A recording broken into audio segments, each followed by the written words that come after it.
Hello hi everyone, welcome back to my channel అండి. Lining బ్లౌజ్ని మనము హెమ్మింగ్ వేసి కుట్టాలంటే కనుక ఎలా చేసుకోవాలో ఈ వీడియోలో అయితే చూపిస్తాను చూడండి. ఇలా మెయిన్ ఫ్యాబ్రిక్ కింద వేసుకొని దానిపైన ఇలా లైనింగ్ క్లాత్ని అయితే ఇలా పైన పరుచుకొని రౌండ్ ఆఫ్గా ఒక స్టిచ్ అయితే వేసేసుకోవాలండి నీట్గా. ఓకేనా, అలా స్ట్రైట్గా లైన్ వేసుకోండి. మన నెక్ అండ్ క్లాత్ అదే లైనింగ్ క్లాత్ అయితే కటింగ్ చేసాం కదా, ఆ విధంగానే మనం నీట్గా స్టిచ్చింగ్ చేసుకుంటూ వెళ్ళిపోవాలన్నమాట. రౌండ్గా అయితే కుట్టేశాను కదా, ఇప్పుడు కటింగ్ అయితే చేసుకుందాం. ఇక్కడి నుంచి కటింగ్ అయితే చేసేసానండి. పలక మేడ అనమాట ఇది. తర్వాత 1/2 ఇంచు కొంచెం మడుచుకొని టైట్ కుట్టేసుకోవాలండి. ఇది కుట్టేసిన తర్వాత మనము 1 ఇంచ్ వరకు హెమ్మింగ్ క్లాత్ కోసం అదే లూజ్ కుట్టు అనేది పెట్టుకొని కుట్టుకోవాలి. ఓకేనా, నీట్గా ఇలా కుట్టుకుంటే కనుక ఈజీ మెథడ్లో 1/2 అవర్లోనే మనము బ్లౌజ్ అనేది స్టిచ్చింగ్ అయితే చేసేసుకుంటాం. ఓకేనా, తర్వాత దీనికి హెమ్మింగ్ పట్టీ అనేది యాడ్ చేసుకోవాలి. నెక్ అయితే ఇలా వచ్చేసిందండి, పలక మేడ అనమాట ఇది. తర్వాత ఫ్రంట్ పార్ట్ సేమ్ అదే విధంగా బ్యాక్ పార్ట్ని ఎలా కుట్టామో అలాగే ఫ్రంట్ పార్ట్ని కూడా మనం సేమ్ ఇదే విధంగా రాంగ్ సైడ్ పెట్టుకొని లైనింగ్ వచ్చేసి దాని మీద వేసి ఇలా రౌండ్ ఆఫ్గా మన లైనింగ్ క్లాత్ ఎలా కట్ చేసుకున్నామో అదే ప్రకారంగా మనం నీట్గా స్టిచ్చింగ్ అయితే వేసేసుకోవాలి రౌండ్గా. ఓకేనా, నేనైతే ఇప్పుడు స్టిచ్చింగ్ అయితే వేసేసుకుంటున్నానండి. అది ఒకదాని పక్కన ఒకటి పెట్టుకుంటే కరెక్ట్గా మీకు అర్థమవుతుంది. ఓకేనా, తర్వాత డాట్స్ అయితే ఇలా వేసేసుకున్నానండి. వేసుకున్న తర్వాత మనము ఎంతవరకు కావాలి అనేది చూసుకోవాలండి. వీళ్ళకి చెస్ట్ అనేది తక్కువ ఉంది కాబట్టి నేను 1 ఇంచ్ కంటే తక్కువే తీసుకొని ఫస్ట్ డాట్ని ఇలా ప్రిపేర్ చేశానమాట, 2.5 ఇంచెస్ వరకు. ఓకేనా, డాట్స్ అయితే 3 కూడా వేసేసానండి, 2 సైడ్స్ కూడా. ఓకేనా, అది స్టిచ్చింగ్ వీడియోలో వేరే స్టిచ్చింగ్స్లో ఉన్నాయండి, అవి కావాలంటే డీప్గా దాంట్లో చూడండి. ఓకేనా, తర్వాత లైనింగ్ క్లాత్ అనేది తక్కువ పడిందండి క్రాస్ బెల్ట్ దగ్గర, అందుకనేసి ఒక పార్ట్ అయితే నేను వేరే క్లాత్ అనేది యాడ్ చేశానమాట. తర్వాత ఒక మెయిన్ ఫ్యాబ్రిక్ మీద మన లైనింగ్ క్లాత్ కలర్ వేయాలండి. తర్వాత దానిపైన మనకు వేరే క్లాత్ ఉంది కదా, అది వేసుకోవాలి. అది వేసుకున్న తర్వాత ఇలా మనము అడ్జస్ట్ చేసి 1/2 ఇంచ్ వరకు కుట్టేసిన తర్వాత పై పార్ట్ని కూడా పై స్టిచ్ అనేది వేసేసుకోవాలండి. వేసుకున్న తర్వాత మనం రెండింటిని ఇలా సరిసమానంగా అయితే పెట్టుకొని మనం లైనింగ్ క్లాత్ అయితే కరెక్ట్గా కట్ చేసుకుంటాం కదా కొలతలతోటి, ఆ క్లాత్ని బట్టి మనం అయితే కటింగ్ అయితే చేసేసుకోవాలి ఫ్రెండ్స్. అది చేసుకున్న తర్వాత మనము దీనికి ఫ్రంట్ పార్ట్కి దగ్గరికి కుట్టుకోవాలన్నమాట. అది ఎలా కుట్టాలో చూపిస్తాను చూడండి. ఒక దాని మీద ఒకటి లెఫ్ట్ సైడ్ అయితే పై పార్ట్ వచ్చేసి ఇలా వచ్చేస్తుందండి. లైనింగ్ క్లాత్ నీట్గా ఉంటుందన్నమాట. నీకు ఈజీ మెథడ్తో అయితే చూపిస్తానండి. తర్వాత ఈ డాట్ ఉంది కదా, దానికి మనము ఇలా లోపలికి ఫోల్డింగ్ అయితే చేసి మరి ఇలా కుట్టుకోవాలండి. 1/2 ఇంచ్ మార్జిన్ తోటి వేసుకొని కుట్టుకోవాలి. నీట్గా పెట్టుకోండి. ఇలా పెట్టుకున్న తర్వాత లైట్గా ఒక 1/2 ఇంచ్ వరకు పెట్టేసి కుట్టేసేసేయండి. ఓకేనా, తర్వాత రెండో సైడ్స్ కూడా కుట్టేయాలి. ఎక్స్ట్రా క్లాత్ ఉంటే కనుక మనము కటింగ్ అయితే చేసుకోవాలండి.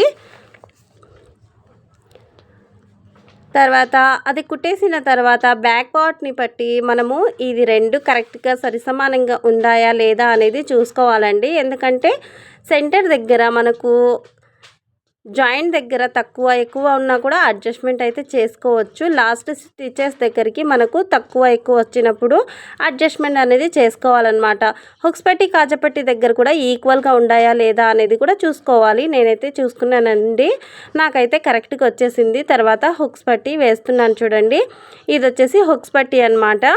లెఫ్ట్ సైడ్ వస్తుందండి హుక్స్ పట్టీకి. 1/2 ఇంచ్ మార్జిన్ తోటి కుట్టేసిన తర్వాత దీనిని మనము లోపలికి ఇలా మడిచి ఒక 1/2 ఇంచు ఇలా మడుచుకొని తర్వాత ఇంకొక 1/2 ఇంచు లోపలికి మడిచేయాలి. అంటే పూర్తిగా 1 ఇంచ్ వరకు వచ్చేస్తుంది. తర్వాత ఇలా కుట్టేసి తర్వాత ఇలా స్ట్రైట్గా కుట్టేయాలి. ఓకేనా, రఫ్ చేసేసి కుట్టేయండి నీట్గా. నాకు పట్టీ అయితే రెడీ అయిపోయింది ఫ్రెండ్స్.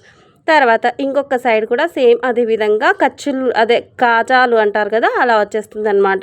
ఇది కూడా సేమ్ ఇదే విధంగా కానీ లైనింగ్ క్లాత్ మీదకి వస్తుందన్నమాట. ఎందుకంటే అది ఇటు సైడ్ ఉంది కాబట్టి అట్లా వస్తుందండి. తర్వాత 1/2 ఇంచ్ వరకు వచ్చేసి తర్వాత ఇంకొక 1/2 ఇంచ్ వరకు ఇలా మడుచుకోవాలన్నమాట. మడుచుకున్న తర్వాత ఒక స్టిచ్ అయితే ఇక్కడి నుంచి రఫ్ చేసేసి మళ్ళీ ఇక్కడికి వేసేయాలి ఫ్రెండ్స్. వేసుకున్న తర్వాత ఇంకొక స్టిచ్ వచ్చేసి 1/2 ఇంచు కుట్టు కోసం పెట్టేసుకోవాలి. తర్వాత మార్కింగ్స్ అయితే వేస్తున్నాను చూడండి, హుక్స్ పట్టీ దగ్గరికి కావాలని. ఇలా టిక్ మార్క్స్ అయితే 2 ఈక్వల్గా రావాలి అనేసి నేను వేసేసాను ఫ్రెండ్స్. ఇలా అయితే నీట్గా వచ్చేసింది, కరెక్ట్గా వచ్చేసింది కదా హుక్స్ పట్టీ కాజాపట్టి. అండ్ కొత్తగా వచ్చిన వాళ్ళైతే సబ్స్క్రైబ్ చేయకుండా వెళ్ళకండి ఫ్రెండ్స్. మీకు ఈ వీడియో కనుక నచ్చినట్లయితే లైక్ చేయండి, షేర్ చేయండి, సబ్స్క్రైబ్ కూడా చేసేసుకోండి, ఓకేనా. తర్వాత వచ్చేసి హ్యాండ్స్ అనమాట. హ్యాండ్స్ దగ్గర మనకు కర్వ్ వచ్చింది కాబట్టి 1/2 ఇంచు ఖర్చుల కోసం వదులుకుంటాం కదా, ఆ 1/2 ఇంచ్ అనేది దీనికి వదలను అనమాట. నీట్గా అక్కడి నుంచి కుట్టేస్తాను అనమాట. కుట్టుకున్న తర్వాత రౌండ్ ఆఫ్గా మన హ్యాండ్ లూజ్ ఎంత ఉందో అంతవరకు నీట్గా 2 పార్ట్లను ఇలా కుట్టేసుకున్నానండి. ఇలా కుట్టేసిన తర్వాత మనము షేప్ బెల్ట్ అదే షేప్ అనేది తీయాలన్నమాట, కర్వ్ షేప్, ఓకేనా. అది సంక దగ్గర తీయకపోతే అస్సలు బ్లౌజ్ అనేది చెడిపోతుందండి. అక్కడ ముడతలు వచ్చేస్తాయి అన్నమాట ఎక్కువగా ఫ్రంట్ పార్ట్ దగ్గర, ఓకేనా.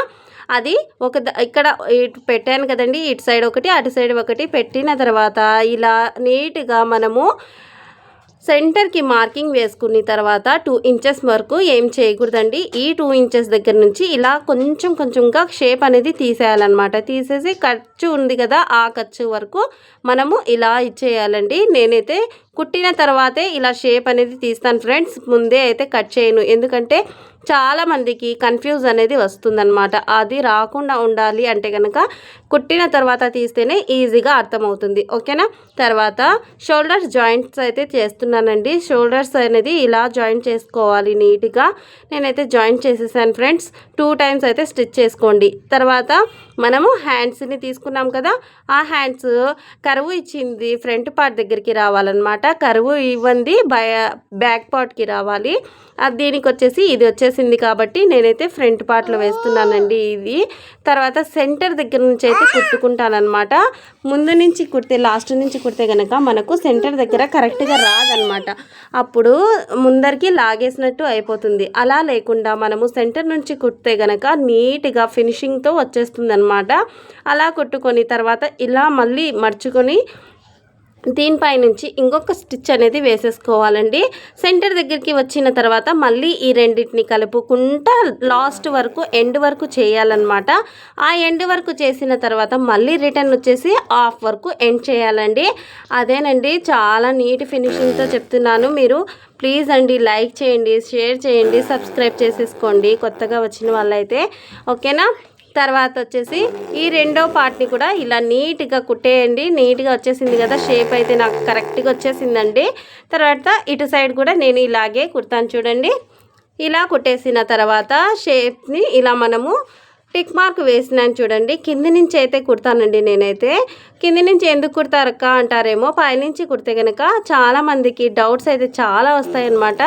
నేనైతే టిక్ మార్క్ వేసినంత ఎంతవరకు మనకు ఖర్చులు కావాలో అంతవరకు అయితే కుట్టేసి పక్కన స్టిచ్చింగ్ అయితే చేసేసానమాట. నీట్ ఫినిషింగ్తో అయిపోయింది కదా. తర్వాత మనకు ఈ లాస్ట్ కార్నర్ దగ్గర మనకు ఎంత కావాలి, లూజ్ ఎంత ఉంది నడుము దగ్గర అనేసి ఈ పాయింట్ని చూసేసుకొని నీట్గా ఇలా పెట్టేసుకున్నాను అనమాట. పెట్టేసుకుంటే నాకు ఎంత వచ్చిందో ఒకసారి చూడండి. ఇలా ఎక్కువ వచ్చిందనమాట. ఎంత వచ్చింది అంటే కనుక నాకు 4 ఇంచెస్ అయితే వచ్చిందండి. 4 ఇంచెస్ వస్తే కనుక నేను షేప్ దగ్గర నడుము దగ్గర 2 ఇంచెస్ రావాలనేసి 1 ఇంచ్ మార్జిన్ తోటి ఇలా స్టిచ్ అయితే చేసేసానమాట. నీట్గా చేసేసిన తర్వాత ఇప్పుడు ఒకసారి చెక్ చేసుకుంటే కనుక ఎలా ఉంటుందో ఒకసారి చూసేద్దాం. ఇప్పుడైతే చూడండి కరెక్ట్గా వచ్చేసింది కదా. ఇలా అయితే నేను స్టిచ్ చేస్తాను ఫ్రెండ్స్. ఈజీ మెథడ్తో అయితే చేస్తాను. And thanks for watching, bye.